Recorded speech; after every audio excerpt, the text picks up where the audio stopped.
नमस्कार दोस्तों, APS online class में आपका स्वागत है। हम कोऑर्डिनेशन कंपाउंड वाला चैप्टर पढ़ रहे हैं। इस पिछले वीडियो में हमने संकुल यौगिकों में समावयवता का टॉपिक स्टार्ट किया था और हमने आयनन समावयवता पढ़ ली थी। आयनन समावयवता का मतलब है वे दो या दो से अधिक संकुल यौगिक जिनके अणुसूत्र तो समान हों लेकिन संरचना सूत्र समान नहीं हो और जलीय विलयन में उनसे भिन्न भिन्न आयन प्राप्त होते हों, उनको हम आयनन समावयवी कहते हैं और ये गुणधर्म आयनन समावयवता कहलाता है। अब देखो, दूसरी समावयवता हम पढ़ेंगे बंधन समावयवता। बंधन बंधन समावयवता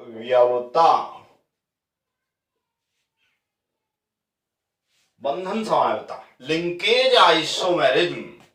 अब देखो, बंधन समावयवता वे यौगिक प्रदर्शित करते हैं जिनमें उभय दंतुक लिगेंड उपस्थित हों। उभय दंतुक लिगेंड मैंने आपको बताई थी, जैसे CN और NC, ये उभय दंतुक लिगेंड है क्योंकि CN में कार्बन और नाइट्रोजन दोनों पर लोन पेयर है, या तो कार्बन लोन पेयर देगा या नाइट्रोजन देगा। तो देखिए, अब मैं दो यौगिकों के उदाहरण आपको लिख रहा हूं, जैसे क्रोमियम NH3 का होल 5 CN Cl2, एक यौगिक ये हो गया, और दूसरा यौगिक हो गया क्रोमियम NH3 का होल 5 NCCl2। अब इन दोनों यौगिकों को अगर देखें तो यहां पर CN लिगेंड है साइनो, और यहां पर NC लिगेंड है आइसोसाइनो। ठीक है, तो उभय दंतुक लिगेंड दो प्रकार से केंद्रीय धातु परमाणु से जुड़ सकती है। अब CN है लिगेंड, वो C की तरफ से भी जुड़ सकती है और N की तरफ से भी जुड़ सकती है। इस तरह से दो प्रकार के संरचना सूत्र वाले यौगिक यहां प्राप्त होते हैं। इसमें क्रोमियम से कार्बन जुड़ा हुआ है और इसमें क्रोमियम से नाइट्रोजन जुड़ा हुआ है, क्योंकि यहां लोन पेयर नाइट्रोजन दे रहा है, यहां लोन पेयर कार्बन दे रहा है। ठीक है, तो ये दोनों एक दूसरे के बंधन समावयवी हैं और इस समावयवता को बंधन समावयवता कहते हैं। यहां पर हम देख क्या रहे हैं कि इसमें उभय दंतुक लिगेंड उपस्थित है, तो जिन संकुल यौगिकों में उभय दंतुक लिगेंड है वही ये समावयवता प्रदर्शित करते हैं। एक दूसरा एग्जांपल अगर देखते हैं, जैसे कोबाल्ट H2O का होल 5 NO2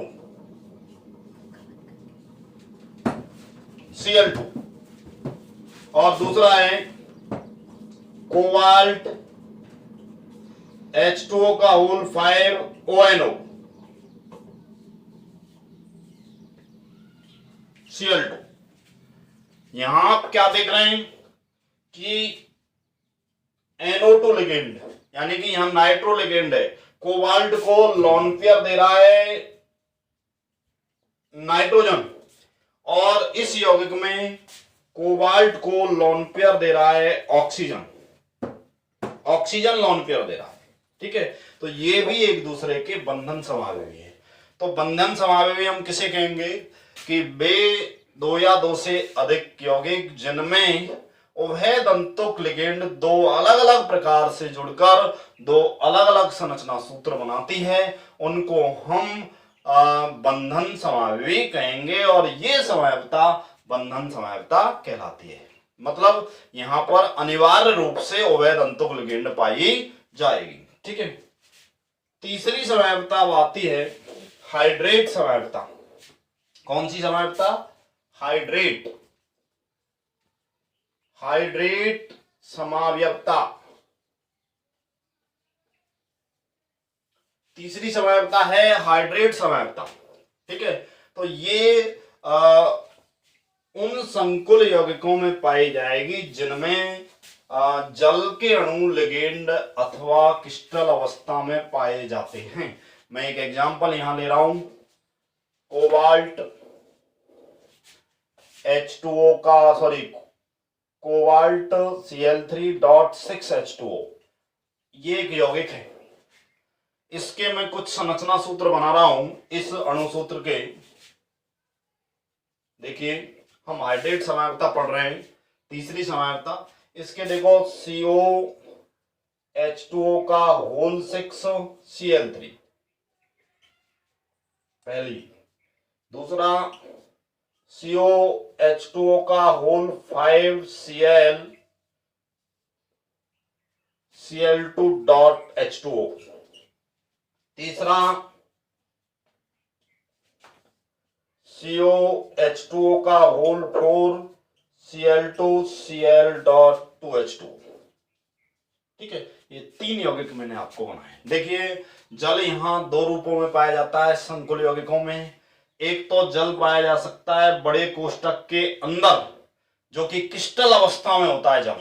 कौन सी अवस्था में होता है? सॉरी, लिगेंड अवस्था में। अगर जल का अणु बड़े कोष्टक के अंदर हमने लिखा है, इसका मतलब वो कौन सी अवस्था में? लिगेंड अवस्था में। और अगर हमने बड़े कोष्टक के बाहर डॉट लगा के H2O लिखा हुआ है, वो होती है उसकी क्रिस्टल अवस्था या हाइड्रेट अवस्था। तो वे दो या दो से अधिक यौगिक जिनके अणुसूत्र तो समान हो, लेकिन लिगेंड अवस्था एवं हाइड्रेट अवस्था में जल के अणुओं की संख्या में भिन्नता होती है। अब जैसे यहां पर हम देखें, इन तीनों यौगिकों के अणुसूत्र समान हैं, लेकिन इसमें लिगेंड अवस्था में जल के कितने अणु हैं? 6। हाइड्रेट अवस्था में जल के कितने अणु हैं? 0। टोटल हो गए 6। लेकिन अब नीचे वाले यौगिक में अगर देखें तो यहां पर लिगेंड अवस्था में जल के अणु हो गए 5 और हाइड्रेट या क्रिस्टल अवस्था में हो गया 1, 6। ऐसे ही 4 + 2 = 6। तो इन तीनों यौगिकों में अगर हम देखें तो जल के कुल अणुओं की संख्या समान है, लेकिन हाइड्रेट अवस्था यानी कि बाहर जो डॉट लगा के लिखते हैं और लिगेंड अवस्था में जल के अणुओं की संख्या में क्या होती है? भिन्नता होती है। तो इस प्रकार की समयावता हाइड्रेट समयावता कहलाती है। तो वे दो या दो से अधिक संकुल यौगिक जिनके अणुसूत्र समान हो, लेकिन लिगेंड अवस्था एवं हाइड्रेट यानी कि क्रिस्टल अवस्था में जल के अणुओं की संख्या में भिन्नता होती है। अंदर और बाहर जल के अणु अलग अलग होते हैं, उसको हम हाइड्रेट समयावता कहते हैं। ये तब पाई जाएगी जब लिगेंड या क्रिस्टल अवस्था में जल के अणुओं में भिन्नता होती है। अगली है चौथी समयावता।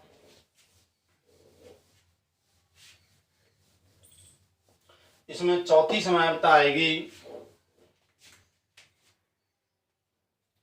उपसह संयोजन समयावता।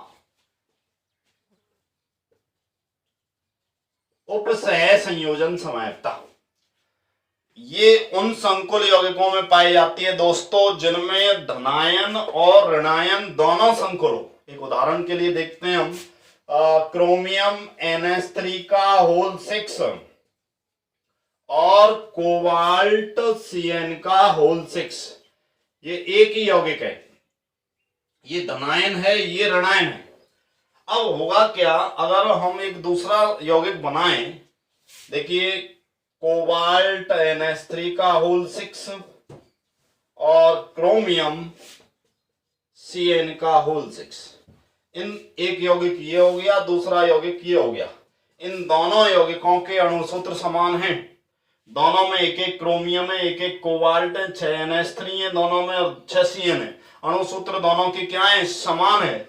लेकिन अगर देखें तो यहाँ अंतर क्या हुआ है? यहाँ क्रोमियम से NH3 जुड़ा हुआ है